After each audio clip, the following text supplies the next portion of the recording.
মাংস বিক্রেতার দোকান থেকে ছাগল চুরি করে নাবালক, কুখ্যাত চোর হিসেবে পরিচিত সে। বিশালগড় থানাধীন পুরানবাড়ি এলাকার ঘটনা। স্থানীয় ব্যবসায়ী খোকন দাসের দোকানের সামনে অভিযুক্ত নাবালককে বেঁধে রাখা হয়। পরে পুলিশ এসে তাকে ধরে নিয়ে যায়।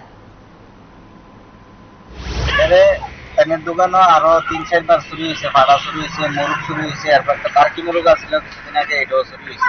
তারে হাতে নাতে ধরতারি না আগে একবার ধরছে।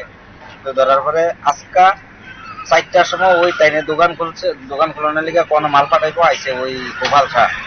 তো আবার পরে টাইমে আই আসলে এরা দেখছে যে ঘরে ঢুকতেছে।